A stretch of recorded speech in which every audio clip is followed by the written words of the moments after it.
What up, what up? This is Finance, Fitness, and Folk. Channel we discuss finance, a little bit of fitness, talk about some folk. So in today's episode, I'm going to discuss 5 ways for you to secure your financial future. So admin notes, thanks again to all the subscribe to the channel. I endeavor to keep putting these videos out, give you leverage, you better yourselves. So let's get into it. So 5 ways for you to secure your financial future. Hopefully the wind is not that bad right now. It's kind of windy out here in DC. But I'm gonna try to speak loudly as possible without disturbing folks who's walking this trail, right? So, and this is not in any particular order, but this is the reason, this is the way I put this in order of these 5 things I'm gonna tell you, right? So, first one is going to be to create a budget for yourself, right? At the end of the day, you're gonna have to manage your money, and the only way you can be able to manage it properly is to have a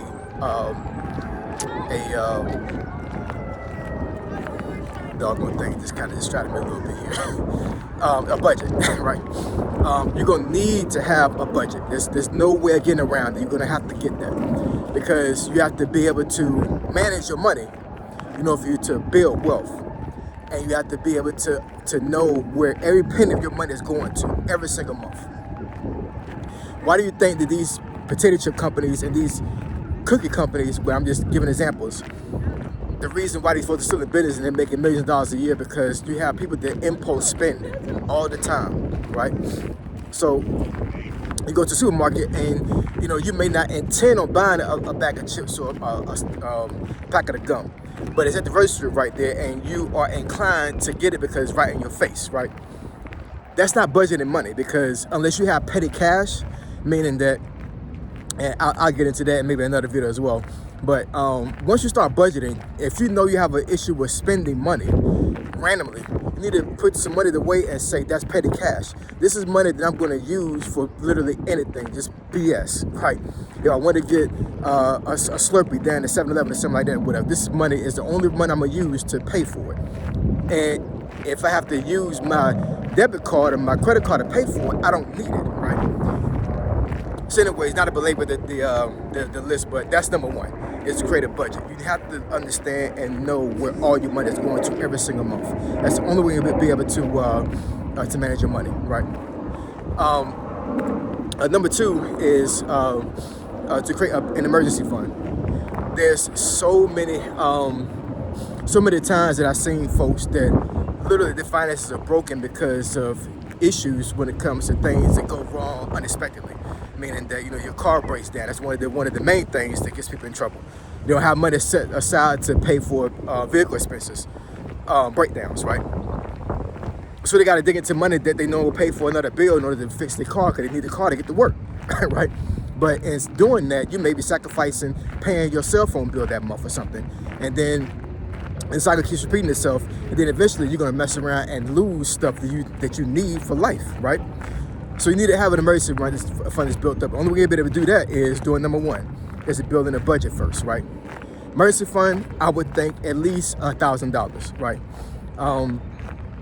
I had heard somebody say a while ago that there's not going to be too many immediate emergencies you're going to have in life that's going to cost over $1,000, right?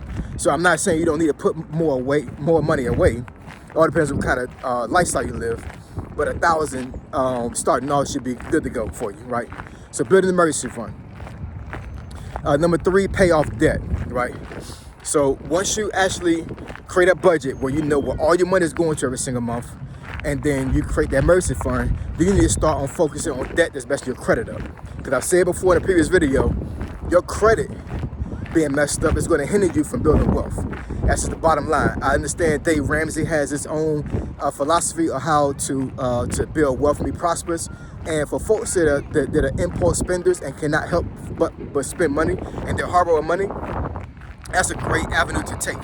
But if you want to build generational wealth, if you want to have your family taken care of, this is talking to men, right? If you want to have your family taken care of for generations after you're out of here, you need credit, yo. You need credit, because that's the way America works when it comes to building wealth. You need to have credit. So paying your debts off that's affecting your credit in a negative way is going to help you do that, right?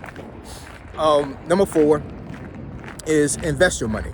So once you get all your debts paid down, there are some debts out there that you may have for a long period of time, making a mortgage, and maybe some other thing that you may have that's going to be you're going to be paying for a long time. But as long as those are manageable debts, then that's fine. I'm talking about the debts that actually are affecting your credit negatively, like, like overcharged credit cards or repo or something like that. Pay that stuff back, man. You know what I'm saying? Get your credit right. And like I said, once you do that, then start investing your money. You know what I'm saying? Put your money into some ETFs or some other financial engines that you can talk to a financial manager and actually figure out where you can put your money at. Because I'm telling you, most people that are wealthy have investments. They have stocks and bonds that they do, and these stocks, depending on what they buy and how much they buy and what the cost is, years and years later, you know what I'm saying, these folks are almost pretty much rich. You know what I'm saying? Building wealth is a long game, not a short game. You know what I'm saying? I think social media really has this thing confused when it comes to folks, like, oh, you can get rich quick at an expedient amount of time, and it doesn't work like that. You know what I'm saying? I had to learn that the hard way. But invest your money is definitely going to be one of the ways that you're going to be able to secure your financial future and your family's financial future, right? And then I would say number 5 would be for you to get good medical and health insurance. Good health and life insurance, right? I'm telling you right now, just going back to what I was saying before, as far as emergency fund, it takes one accident, Lord forbid, to pretty much break your whole financial security for yourself and your family. All it takes one, right? And unfortunately, there's so many people in this world that has had an accident, and their financial future is pretty much like it's done. You know what I'm saying? Like, they can't work anymore, or the accident or whatever happened to it has limited them from working to a certain degree, right? And once that happens, you know what I'm saying, unless you have a long-term disability coming in from your job, it's rough. You know what I'm saying? Most folks that have like serious debt for the most part is medical debt. That's really what it comes down to, right? So, being able to have money to pay for good health insurance is critical. I think that's one of the reasons why the Biden administration has actually changed the rules when it comes to these driving apps, where they have to offer health insurance to these folks now. So if you're an Uber driver or a Lyft driver, Uber Eats, DoorDash, or whatever, they're obligated now to actually offer you health insurance. You know what I'm saying? Because that's a huge thing when it comes to building wealth. You got to be healthy. That's the reason why I created this channel, Finance, Fitness, and Folk, right? Focusing on finance, focusing on fitness, so you can actually be physically fit to build wealth, and then associating yourself with folks that help you build wealth, right? So, anyways, that's the 5 things that I would say that is critical to you securing your financial future. And of course, as a caveat, starting an LLC and creating a business, right? Because you need to increase your income. Once you do those 5 things, you need to start increasing your income. Now, the reason why I didn't put increase your income as one of the top 5, and the reason why I didn't put it in the front, is because if you're broke right now, you don't have a money problem. You have a spending problem. I'm gonna say that again. If you're broke right now, you don't have a money problem. You have a spending problem. You spend too much. So why should I tell you to increase your income first when you can't handle the money you have now? You know what I'm saying? Manage the money you have now and start saving money, start paying off debt. And then once you do that, once you actually get into the groove of doing that, you don't got to pay all your debt off. You know what I'm saying? Once you get into the groove of doing that, then you can go on and build and actually increase your income, because you'll be able to handle the increase in income once you understand how to manage the money you have already. I think folks get this thing convoluted, and they believe that if I increase my income, then I can just go ahead and pay this debt off. That is true, you know what I'm saying? But even if you don't know how to manage your money from the begin with, then what you're going to do is cause yourself more problems when you increase your income. That extra $1,000 you get a month is going to be rolled into debt. It's going to be rolled into something you're supposed to be spending, because you don't understand how to manage the money you have now. That's why I said about creating a budget. Learn how to manage the money you have now, and then on the back end, increase your income, right? So anyways, Yeah, 5 ways to secure your financial future. I want everybody to be financially fit and secure for their future.